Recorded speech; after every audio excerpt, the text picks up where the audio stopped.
کسی مسلمان پہ ظلم کرتا ہے، کسی ہمسائے کو ستاتا ہے، ماں باپ کو ستاتا ہے، بیوی بچوں کو تنگ کرتا ہے، اپنے ماں باپ کی بے ادبی کرتا ہے، گستاخی کرتا ہے، تو در حقیقت وہ حد سے بڑھتا ہے۔ اللہ تبارک و تعالیٰ نے جو اس کی حدود مقرر کی ہیں، اس کی حدود مقرر کی ہے، وہ حد سے بڑھنے والا ہے۔ اگر وہ کسی کو قتل کرتا ہے، ناجائز قتل کرواتا ہے، تو پھر وہ اللہ تبارک و تعالیٰ نے جو حدود مقرر کی ہیں وہ اس سے بڑھنے والا ہے۔ اگر وہ شراب پیتا ہے تو اللہ نے جو حدود مقرر کی ہیں وہ اس سے پار کرنے والا ہے۔ اگر وہ جوا کھیلتا ہے تو اللہ نے جو اس کے لیے حدود مقرر کی ہیں وہ اس سے آگے بڑھنے والا ہے۔ میرے پیارے پیارے اسلامی بھائیوں، جو اللہ تبارک و تعالیٰ سے مقابلہ کرنے والے ہوں گے، اللہ اکبر، تب اللہ پاک کے مقابلے میں حد سے بڑھ جانے پر افسوس کریں گے کہ ہم نے دنیا میں حد سے بڑھ گئے، ہم آج جہنم میں آ گئے، مگر اب انہیں ندامت نجات نہ دلا سکے گی، نہ ہی افسوس فائدہ دے سکے گا، بلکہ ان جہنمیوں کو تو یعنی ہار پہنا کر منہ کے پر ڈال دیا جائے گا۔ ان جہنمیوں کے اوپر بھی آگ ہوگی، ان جہنمیوں کے نیچے بھی آگ ہوگی، ان جہنمیوں کے دائیں بھی آگ ہوگی، ان کے بائیں بھی آگ ہوگی، الغرض ہر طرف آگ ہی آگ ہوگی، اور وہ آگ کے اندر غرق ہوں گے، یہاں تک کہ ان کا کھانا آگ ہوگا، ان کا پینا آگ ہوگا، ان کا پہنا آگ ہوگا، ان کا بچھونا آگ ہوگا۔ جہنم کی آگ سے، جہنم کی آگ کے ٹکڑوں کے درمیان ہوں گے، جہنمیوں کو تارکول کا لباس پہنایا جائے گا، جہنمیوں کو گرز مارے جائیں گے، جہنمیوں کو بھاری بیڑیاں پہنائی جائیں گی، جہنمی جہنم کی تنگ وادیوں میں چیخیں گے، اور ان کے گہرے طبقات میں لگاموں سے جکڑے ہوں گے۔ جہنمیوں پر ہنڈیا کی طرح جوش مارتی آگ ڈالی جائے گی، وہ وابرینا کریں گے، آہوزاری کریں گے، چلاتے پھریں گے۔ جہنمی جب بھی موت کو پکاریں گے، ان کے سروں کے اوپر کھولتا ہوا پانی ڈالا جائے گا۔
اللهم إنك عفو كريم تحب العفو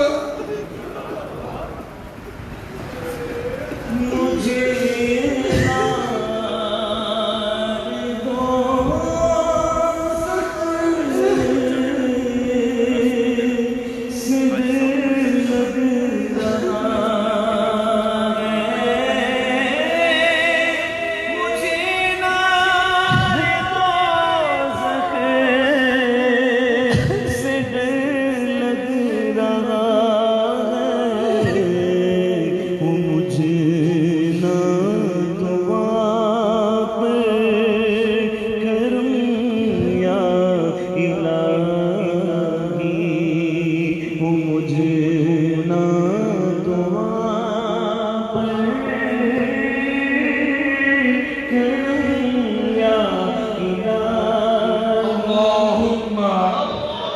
إنك عفو كريم تحب العفو فاعف عني اللهم عفو إنك عفو كريم تحب العفو فاعف عني اللهم إنك عفو كريم تحب العفو فاعف عني صلوا على الحبيب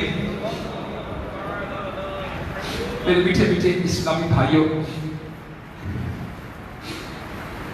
جب جہنمی چیخیں گے، آہوزاری کریں گے، واہ ولیلہ کریں گے، ان کے اوپر سے گرم کھولتا پانی ڈالا جائے گا جو ان کی کھال اور پیٹوں کے اندر سب کچھ پگھلا دے گا۔ جہنمیوں کے لوہے کے گرز ہوں گے جو ان کی پیشانیوں کو چورا کر دیں گے اور ان کے منہ سے خون ملی پیپ نکلے گی۔ شدت پیاس سے ان کے جگر پھٹ جائیں گے، ان کی آنکھوں کے ڈیلے گالوں پر بہہ جائیں گے، رخساروں کا گوشت جل جائے گا، ان کے اعضاء سے بال بلکہ کھال تک جڑ جائے گی، اور جب ان کے چمڑے پک جائیں گے تو دوسرے چمڑوں سے بدل دیے جائیں گے، بالآخر ان کی ہڈیاں گوشت سے خالی رہ جائیں گی، پس ان کی روحیں ان کی رگوں اور ان کی پٹھوں میں اٹکی ہوگی، ان کی رگیں جہنم کی جلساء دینے والی آگ کی تپش سے خوش ہو جائیں گی، اور ساتھ ہی ساتھ وہ موت کی تمنا کریں گے مگر ان کو موت نہیں آئی۔ میرے میٹھے میٹھے اسلامی بھائیوں، 1000 سال پہلے امام غزالی رحمت اللہ تعالی علیہ نے احیاء القلوب میں جہنم کے اس واقعے کو، اس حالات کو لکھا ہے۔ میرے میٹھے میٹھے اسلامی بھائیوں، غور کیجئے کہ آج اگر کسی کو ذرا سی چوٹ لگ جائے، اس کی ہڈی ٹوٹ جائے، کیسا اذیت میں ہوتا ہے، کیسے تکلیف میں ہوتا ہے، لیکن جہنم کے اندر تو کھال بھی پھٹ جائے گی، اس کے چمڑے اتر جائیں گے۔ اللہ اکبر۔ میرے میٹھے میٹھے اسلامی بھائیوں، دنیا کے اندر کوئی تکلیف اس کا مقابلہ نہیں کر سکتی جو آخرت کے اندر دی جائے گی۔ ان لوگوں کو جو اللہ تبارک و تعالیٰ کی نافرمانی کرنے والے ہوں گے، جو اللہ تبارک و دیکھیں اللہ نے نعمتیں دی ہیں ہمیں، اللہ تبارک و تعالیٰ نے ماں باپ دیے ہیں، اللہ نے رزق دیا ہے، اللہ تبارک و تعالیٰ نے ہمیں ایمان کی دولت سے نوازا ہے، اللہ تبارک و تعالیٰ نے ہمیں اولاد دی ہے، اللہ نے ہمیں مال دیا ہے۔ کون سی نعمت ہے جو اللہ تبارک و تعالیٰ نے ہمیں محروم رکھا؟ کون سی نعمت نہیں دی؟ میرے میٹھے میٹھے اسلامی بھائیوں، ہم اللہ کی اطاعت کے مطابق اپنی زندگی بھی نہیں گزار سکتے۔ یہ میرے آقا صلی اللہ علیہ وسلم کیا ارشاد فرماتے ہیں، منقول ہے کہ حضرت سیدنا جبریل امین علیہ السلام نے مکہ مدینے کے تاجدار محبوب پروردگار صلی اللہ علیہ وسلم سے قسم کھا کر عرض کی کہ اگر جہنم کو سوئی کے نا کے برابر بھی کھول دیا جائے تو تمام زمین والے اس کی گرمی سے مر جائیں، اور قسم کھا کر کہا کہ اگر جہنمیوں کی زنجیر کی ایک کڑی دنیا کے پہاڑوں پر رکھ دی جائے تو وہ کانپنے لگیں اور انہیں قرار نہ ہو، یہاں تک کہ نچلی زمین تک دس جائیں۔ ایک اور حدیث پاک میں ہے، تمہاری یہ دنیاوی آگ جہنم کی آگ سے 70 حصوں میں سے حصہ ہے۔ اور میرے پیارے اسلامی بھائیوں، ایک حدیث پاک میں ہے کہ اگر جہنم کے ہتھوڑوں میں سے کوئی ہتھوڑا زمین پر رکھ دیا جائے تو تمام جنوں انس جمع ہو کر، یعنی جن اور انسان بھی جمع ہو کر اس کو زمین سے اٹھا نہیں سکتے، اتنے وزنیہ تھوڑے ہوں گے وہاں. منقول ہے کہ اگر جہنم کے توڑ یعنی کھانے کا ایک زہریلا پرست جو ہے اس کا ایک قطرہ دنیا میں آ جائے، اس کی بدبو سے تمام اہل دنیا کی معیشت تباہ ہو جائے. اللہ اکبر، اللہ اکبر.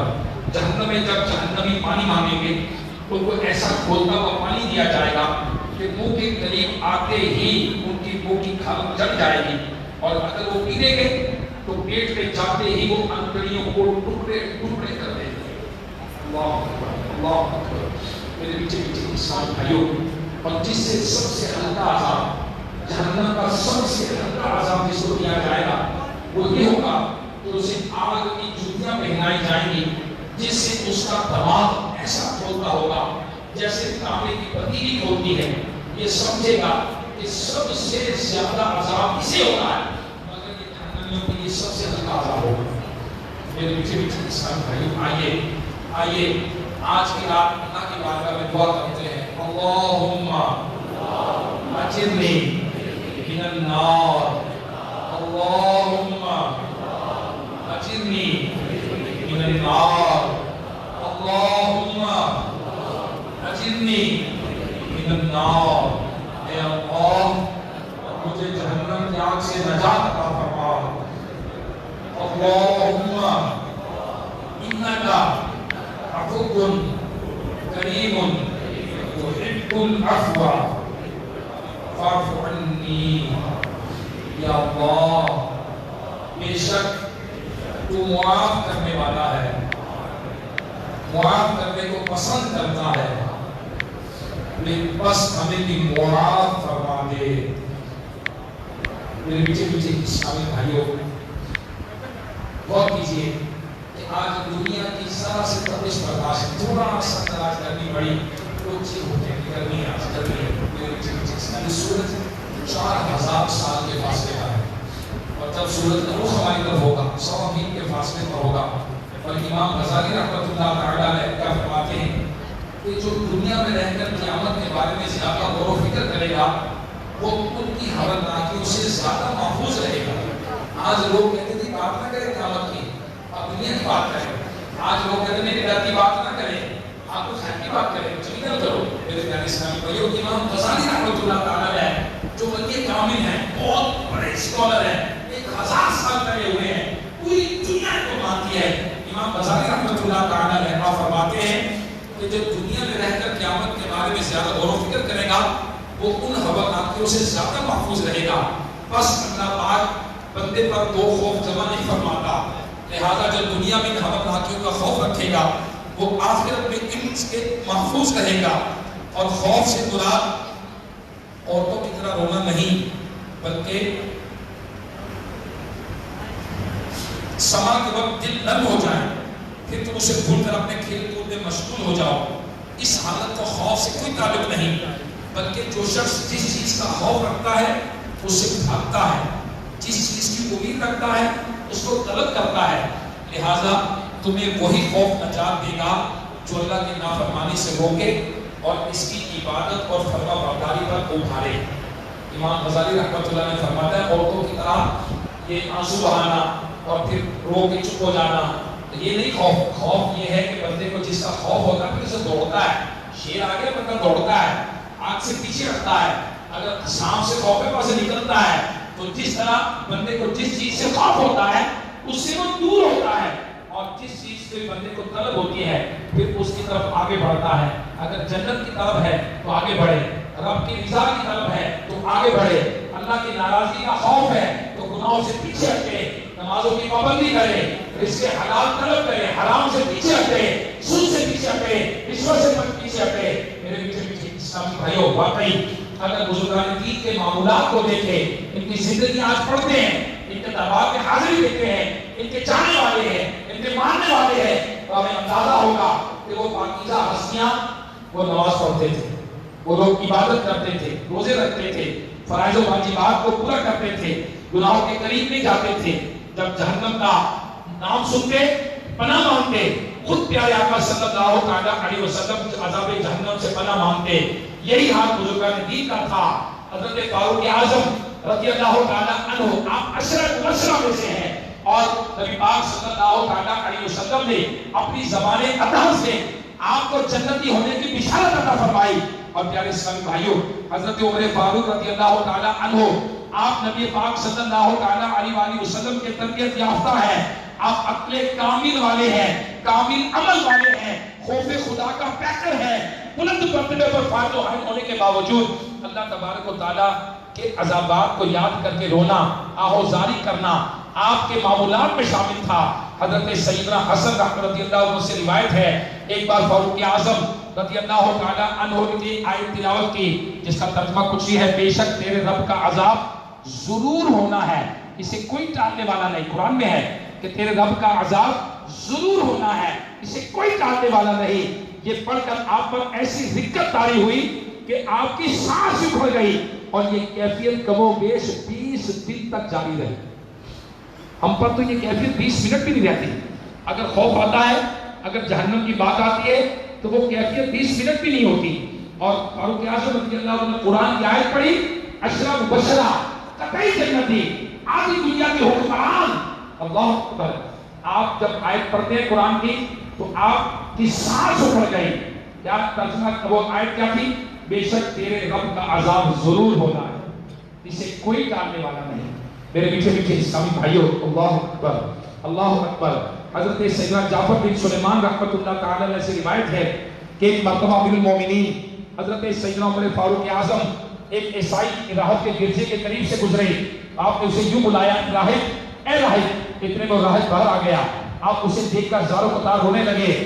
پوچھا گیا, حضور آپ کو کس چیز نے رلایا اور یہ کون ہے؟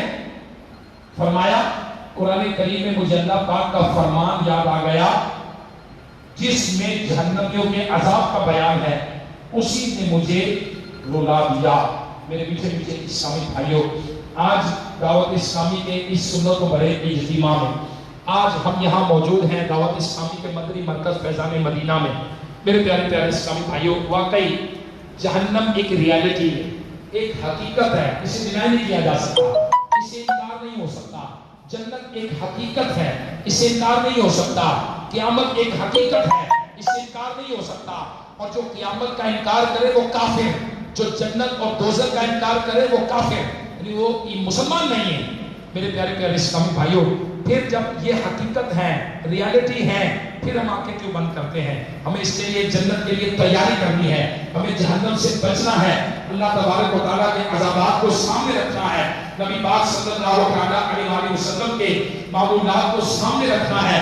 نبی پاک صلی اللہ علیہ وسلم رویا کرتے, اللہ اکبر. اور صحابہ کرام کی کیفیت کیا ہوتی تھی؟ اللہ اکبر. صحابی رسول حضرت ابو ہریرہ رضی اللہ تعالیٰ کے بارے میں منقول ہے کہ جب ان کو جنازہ دیکھ کر فرماتے, جاؤ ہم تمہارے پیچھے آنے والے ہیں. حضرت سیدنا عامش رحمۃ اللہ علیہ فرماتے ہیں, ہم جنازوں میں شریک ہوتے تھے مگر مجمع ہر شخص کے رنج و غم کی تصویر نظر آنے کے سبب ہمیں سمجھ نہیں آتا تھا کہ کس سے تعزیت کریں. اور پیارے اسلامی بھائیوں, حضرت سیدنا ثابت بنانی رحمۃ اللہ تعالی علیہ فرماتے ہیں کہ ہم جنازوں میں شرکت کیا کرتے, ہر شخص کو چادر سے اپنا سر ڈھانپتے روتا ہوا دیکھا کرتے تھے. میرے میٹھے میٹھے اسلامی بھائیوں, واقعی آج ہمیں غور کرنا ہے کہ ہم میں کوئی ایسی بات تو نہیں کہ جس کے بارے میں پوائنٹ آؤٹ کیا گیا کہ اس کام کا یہ عذاب ہے. نبی پاک صلی اللہ تعالی علیہ وسلم نے ارشاد فرمایا, قیامت کے دن تکبر کرنے والے چیونٹیوں کی طرح آدمیوں کی صورت میں اٹھائے جائیں گے, ہر طرف سے ذلت کا عذاب انہیں ڈھانپ لے گا, انہیں جہنم کے قید خانے کی طرف لے جایا جائے گا جس کا نام بولس ہے, اور آگ ان پر چھا جائے گی, اور تینۃ الخبال یعنی جہنمیوں کے پیپ اور خون ان کو پلایا جائے گا. تو میرے میٹھے میٹھے اسلامی بھائیوں, متکبرین کو, اللہ اکبر, جو جہنمیوں کا خون اور پیپ ہے وہ ان کو پلایا جائے گا. اب غور کیجئے, وہ لوگ جو تکبر کرتے ہیں, وہ لوگ جو متکبرین ہیں, وہ لوگ جو دوسروں کو حقیر جانتے ہیں, وہ لوگ جو دوسروں کو کمتر جانتے ہیں, ان کو جہنم کا عذاب دیا جائے گا. اور چونٹیوں کی صورت میں اٹھایا جائے گا۔ میرے میٹھے میٹھے اسلامی بھائیوں، ہم غور کریں کہ ہمارا کوئی عمل ایسا تو نہیں، ہمارے ذہن میں کوئی ایسا شخص تو نہیں جس کو حقیر جانتے ہو، جس کو کمتر جانتے ہو، اپنے آپ کو اعلیٰ جانتے ہو کہ رنگ کی وجہ سے، نسل کی وجہ سے، مال کی وجہ سے، ذہانت کی وجہ سے کسی شخص کو کمتر جانتے ہو، اس کے خاندان کی وجہ سے کمی سمجھتے ہو۔ نہیں میرے پیارے اسلامی بھائیوں، اللہ تعالیٰ نے اس کو پیدا کیا ہے۔ مال اگر کم ہے تو اللہ نے ہمیں مال زیادہ دیا ہے، اس کو کم دیا ہے، یہ رب کی تقسیم ہے۔ اگر حسن و جمال ہے تو یہ رب کی تقسیم ہے۔ اگر خاندان میں پیدا کیا تو رب کی تقسیم ہے۔ مجھے اعلیٰ گھرانے میں پیدا کیا، اس کو کمتر گھرانے میں پیدا کیا، یہ رب کی تقسیم ہے۔ یہ بات تکبر کرنے والی نہیں ہے۔ میں ذہین ہوں، وہ کم ذہانت والا ہے، مجھے زیادہ ذہن اللہ نے دیا ہے، اس کو کم ذہن اللہ نے دیا ہے۔ یہ کون سی بات ہے تکبر کرنے کی؟ پیارے اسلامی بھائیوں، اسی طرح جو شخص نماز قضا کرنے والا ہوگا اسے بھی جہنم میں عذاب دیا جائے گا۔ 16ویں پارے سورہ مریم کی آیت نمبر 59 میں ارشاد ہوتا ہے، ترجمہ کنز الایمان، تو ان کے بعد ان کی جگہ تو ناخلف آئے جنہوں نے نمازیں گنوائی، ضائع کی اور اپنی خواہش کے پیچھے ہوئے، تو عنقریب وہ دوزخ میں غی کا جنگل پائیں گے۔ دوزخ میں غی کا جنگل پائیں گے۔ مفتی امجد علی اعظمی رحمۃ اللہ علیہ فرماتے ہیں کہ غی جہنم میں ایک وادی ہے جس کی گرمی اور گہرائی سب سے زیادہ ہے۔ اس میں کنواں ہے جس کا نام حب ہے، اور جب جہنم کی آگ بجھنے پر آتی ہے اللہ پاک اس کنویں کو کھول دیتا ہے جس سے وہ بدستور بھڑکنے لگتی ہے۔ وہ کنواں بے نمازیوں، زانیوں، شرابیوں، سود خوروں اور ماں باپ کو ستانے والوں کے لیے۔ پھر سن لیجئے، اللہ تبارک و تعالیٰ قرآن مجید فرقان حمید میں فرماتا ہے، تو ان کے بعد ان کی جگہ دو ناخلف آئے جنہوں نے نمازیں گنوائیں، یعنی ضائع کی اور اپنی خواہش کے پیچھے ہوئے، عنقریب وہ دوزخ میں غی کا جنگل پائیں گے۔ غی کی ایک وادی ہے جس کی گہرائی سب سے زیادہ ہے۔ اگر جہنم کی آگ بجھنے پر آتی ہے اللہ تبارک و تعالیٰ اس حب نامی کنویں کو جو اس غی کے جنگل میں، اس غی کی وادی میں ہے، اس کو کھول دیتا ہے، اس سے جہنم پھر بھڑکنے لگتی ہے۔ اس میں جائے گا کون؟ بے نمازی، زانی، شرابی، سود خور اور ماں باپ کو ایذا دینے والا۔ میرے میٹھے میٹھے اسلامی بھائیوں، اللہ تبارک و تعالیٰ کی بارگاہ میں آج ہم سچی توبہ کریں۔ اللہ کی بارگاہ میں سچی توبہ کریں، سچی توبہ کریں کہ یا اللہ، اے مولا تو ہمیں معاف کر دے۔ اے مولا میری زندگی میں پچھلی جتنی نمازیں قضا ہوئی، مولا میں توبہ کرتا ہوں، میں قضا نمازیں ادا کروں گا۔ یا اللہ تو مجھے معاف کر دے۔ میرے جتنے روزے چھوٹے، مولا میں توبہ کرتا ہوں، میں روزے بھی رکھوں گا۔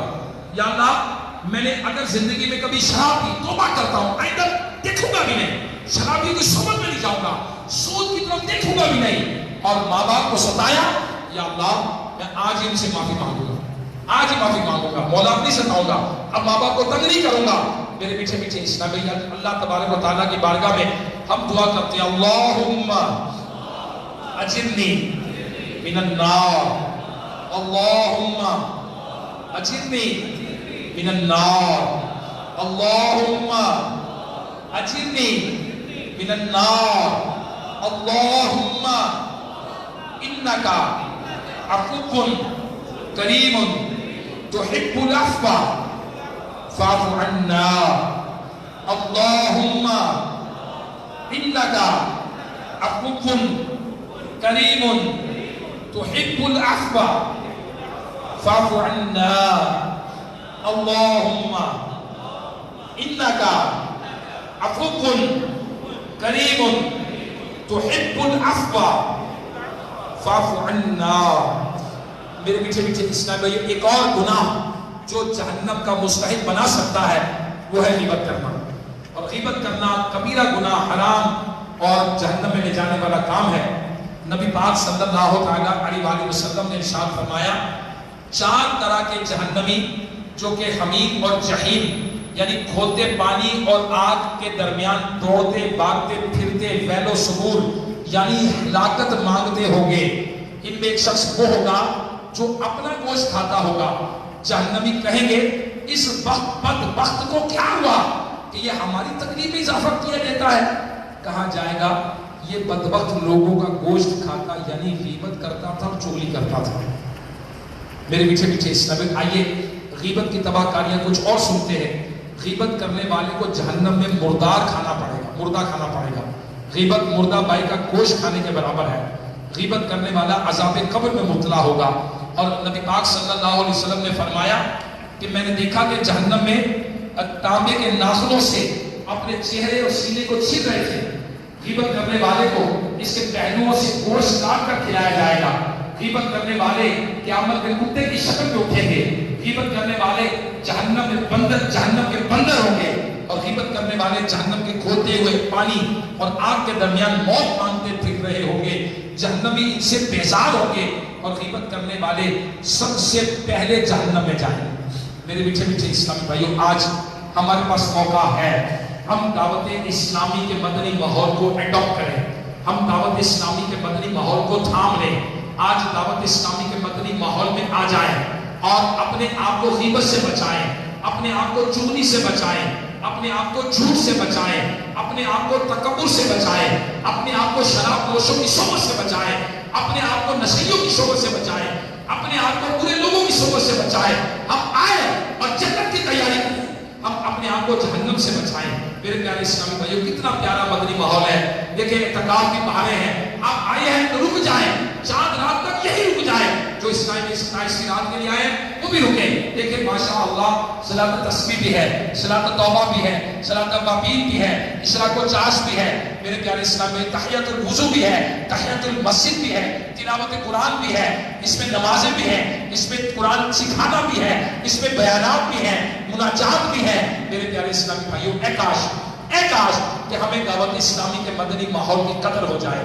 اے کاش کہ ہم اپنے لیے اس ماحول کو پسند کریں. بہت اسلامی بھائی نیت کرتے ہیں, ارادے کرتے ہیں, مگر جب ہم مارکیٹ میں جاتے ہیں, دکان پر جاتے ہیں, بازار میں جاتے ہیں, گھروں میں جاتے ہیں, پھر آگے پیچھے ہو جاتے ہیں. میرے پیچھے پیچھے اسلامی بھائیوں, اس دور میں دعوت اسلامی کا مدنی ماحول ہمارے لیے غنیمت ہے. آئیے ہم اپنے آپ کو نیت کریں, انشاءاللہ عز و جل ہم مرتے دم تک دعوت اسلامی کے مدنی ماحول سے وابستہ رہیں گے. انشاءاللہ عز و جل ہم انشاءاللہ مرتے دم تک 500 نمازیں باجماعت ادا کریں گے. انشاءاللہ ہماری کبھی کوئی نماز قضا نہیں ہوگی. انشاءاللہ کبھی جھوٹ نہیں بولیں گے, کبھی غیبت نہیں کریں گے, کبھی چوری نہیں کھائیں گے. انشاءاللہ سود و رشوت کی لعنت سے بچیں گے. انشاءاللہ تکبر کے بارے میں معلومات حاصل کریں گے اور تکبر سے بچیں گے, کیونکہ تکبر کرنے والے یہ جہنمیوں میں ہوں گے. یہ ہوں گے انسانی صورت میں, مگر چونٹیوں کی صورت میں اٹھائے جائیں گے. چونٹیوں جیسے ان کی ذات ہوگی کہ پاؤں میں لوگ مسلتے ہوئے ان کو آئیں گے, کیونکہ دنیا میں اپنے آپ کو بڑا سمجھتے تھے اور لوگ قیامت میں ان کو روند کے گزرتے ہوں گے. میرے پیچھے پیچھے اسلامی بھائیوں, اپنے بچوں کو دعوت اسلامی کے مدنی ماحول سے وابستہ کریں. حفظ ناظرہ کے مدرسے آپ کے علاقوں میں موجود ہیں, اپنے بچے کو حافظ قرآن بنائیں. درس نظامی کے جامعۃ المدینہ کے ادارے آپ کے پاس موجود ہیں, اپنے بچوں کو جامعۃ المدینہ میں داخل کروائیں. اپنے بچوں کو عالم دین بنائیں تاکہ ہمارے گھر کے اندر باز و نصیحت کا سلسلہ رہے, ہمارے نسلوں سے نیک لوگ پیدا ہو. حدیث پاک میں آتا ہے کہ جس کے بچے نے قرآن حفظ کیا اور عمل حافظ قرآن بنا, اس کے ماں باپ کے سر پر ایسا تاج پہنایا جائے گا جس کی روشنی سورج سے بھی زیادہ ہوگی. اور جو عالم دین ہوگا اس کو قیامت میں روک لیا جائے گا. بعمل عالم دین, بعمل نیک شخص, اسے روک لیا جائے گا اور کہا جائے گا کہ لوگوں کی شفاعت کرو. وہ لوگوں کی شفاعت کرے گا اور پھر جب تک لوگوں کی شفاعت نہ کرو ٹھہرے رہو, وہ بے شمار لوگوں کی شفاعت کرے گا, سفارش کرے گا. اللہ تعالیٰ جسے جتنا حق دے گا اتنا وہ اس کو استعمال کرے گا. میرے میٹھے میٹھے اسلامی بھائیوں, اے کاش کہ ہم دنیا کی چکا چوند روشنیوں سے اپنی آنکھوں کو کھولیں. ہم دیکھیں, اس دنیا میں دیکھیں کہ ہم کہیں غلط ڈائریکشن تو نہیں جا رہے, کہیں ایسا تو نہیں ہے کہ میرا رانگ وے ہے, ہم غلط ٹریک نہیں لیا ہے, ہم نے جانا ادھر تھا چل ادھر پڑے ہیں.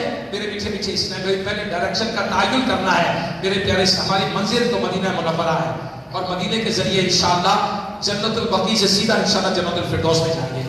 آقا کے قدموں سے ہوتے ہوئے انشاءاللہ. صحابہ کرام نے یہی رستہ اختیار کیا, بزرگان دین نے یہی رستہ استعمال کیا کہ نبی کی سنتوں کی عمل کرتے کرتے اس دنیا سے گئے اور پھر اللہ تبارک و تعالیٰ, اللہ اکبر, کہ جو اللہ تبارک و تعالیٰ اور اس کے رسول صلی اللہ تعالیٰ علیہ وسلم کا حکم مانے, جو اللہ اس کے رسول کا حکم مانے, اللہ اکبر, اسے ان کا ساتھ ملے گا جن پر اللہ نے فضل کیا, یعنی انبیاء, صدیقین, شہداء اور نیک لوگ یہ کیا ہی اچھے ساتھی ہیں، اللہ قرآن میں فرماتا ہے.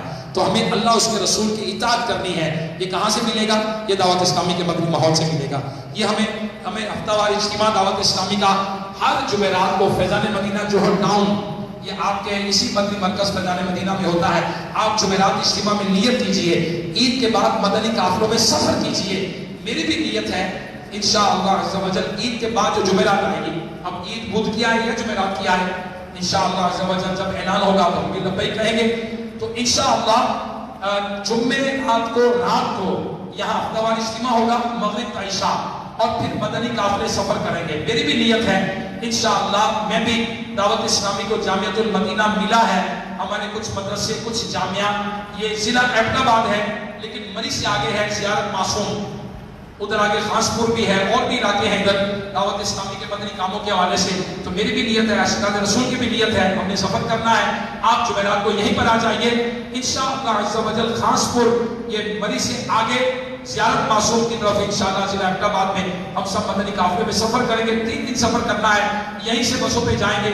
اور انشاءاللہ جو لوگ عید کی چھٹیوں میں کھانے کھائیں گے، عید کی چھٹیوں میں سیر سپاٹے کریں گے، ہو سکتا ہے کہ گناہوں پر محفلوں میں چلے جائیں، فلموں ڈراموں میں چلے جائیں، پکنک کے پوائنٹوں پہ ہوتے ہوئے پتہ گھوم رہے